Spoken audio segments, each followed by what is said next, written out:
Bienvenidos a otra meditación, las buenas noticias. En el mundo cristiano hoy en día, hay muchas personas que profetizan usando lo que han terminado las lenguas.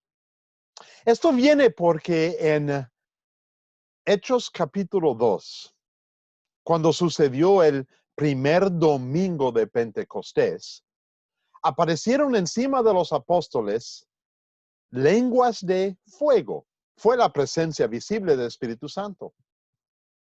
Y por varios años, inclusive durante el ministerio público de Pablo, la habilidad de hablar en una manera no previamente conocida por la persona le ha dado el término lenguas. Hay mucha confusión hoy en día sobre las lenguas. La Biblia dice que las lenguas es voz de Dios. No con esas palabras, pero realmente es así. Es decir, lenguas es algo que Dios entiende. Pero Pablo explica bien en la Biblia que si hay lenguas, hay necesidad de un intérprete. ¿Por qué? Pablo nos va a explicar hoy. Lenguas pueden dar agrado a Dios. Pero si no estamos profetizando entendiblemente a la palabra de Dios, no hay beneficio.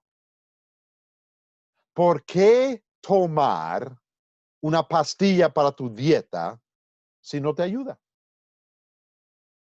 ¿Por qué hablar en lenguas si no hay alguien que pueda interpretar? Y la verdad es que hoy en día, desafortunadamente, el hablar en lenguas no da gloria a Dios, sino la persona lo usa para enaltecer su posición en frente de un pueblo. Hace muchos años en Puerto Rico, nosotros vivíamos al lado de una iglesia que trabajaba con las lenguas. Y una noche, domingo, yo regresando de dar mi vueltita en la motocicleta que tenía, escuchaba yo el sonido de lo que podíamos proclamar era lenguas. Era un grito, casi un llorar en frente de la iglesia. Me paré porque quise ver lo que estaba sucediendo. Y cuando miré, capté que toda iglesia estaba con sus manos arriba, volteándose, tratando de alabar a Dios porque creyeron que alguien enfrente estaba hablando en lenguas. Y miré miré más fijamente y encontré que había un niño de 3, 4 años con su micrófono pegado a la boca, gritando. Y todo el pueblo pensaba que el niño estaba hablando en lenguas. No dando gracias a Dios, sino dando gracias al niño. Nada se entendía. La verdad es que de mi opinión de afuera parecía que el niño estaba llorando. No quería estar enfrente de la iglesia. Hermanos y hermanas, tú y yo compartimos la palabra de Dios entendiblemente. Y de 1 Corintios, capítulo 14, Pablo nos habla de la don de lenguas, profetizar entendiblemente, para dar gloria a Dios. Pablo dice, empeñense en seguir el amor y a mencionar los dones espirituales, sobre todo la de profecía. Porque el que habla en lenguas no habla a los demás, sino a Dios. En realidad, nadie le entiende lo que dice, pues habla misterios por el Espíritu. En cambio, el que profetiza habla a los demás para edificarlos, animarlos y consolarlos. El que habla en lenguas se edifica a sí mismo. En cambio, el que profetiza edifica a la iglesia. Yo quisiera que todos ustedes hablaran en lenguas, pero mucho más que profetizaran. El que profetiza aventaja el que habla en lenguas, a menos que éste también interprete para que la iglesia reciba edificación.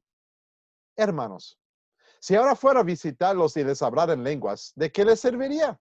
A menos que les presentara alguna revelación, conocimiento, profecía o enseñanza. Aún en el caso de los instrumentos musicales, tales como la flauta o el arpa, ¿cómo se reconocerá lo que tocan si no dan distintamente sus sonidos. Y si la trompeta no da un toque claro, ¿quién va a preparar para la batalla? Así sucede con ustedes. A menos que su lengua pronuncie palabras comprensibles, ¿cómo se sabrá lo que dicen? Será como si hablaran al aire. ¿Quién sabe cuántos idiomas hay en el mundo y ninguno carece de sentido? Pero si no capto el sentido de lo que alguien dice, seré como un extranjero para el que me habla, y él lo será para mí. Por eso ustedes, ya que tanto ambicionan dones espirituales, procuren que estos abunden para la edificación de la iglesia. Por esta razón, el que habla en lenguas pide en oración el don de interpretar lo que diga. Porque si yo oro en lenguas, mi espíritu ora, pero mi entendimiento no se beneficia en nada. ¿Qué debo hacer entonces? Pues orar con el espíritu, pero también con el entendimiento. Cantar con el espíritu, pero también con el entendimiento. De otra manera, si alabas a Dios con el espíritu, ¿cómo puede quien no es instruido decir amén a tu acción de gracias? Puesto que no entiende lo que dices. En ese caso, tu acción de gracias es admirable, pero no edifica al otro.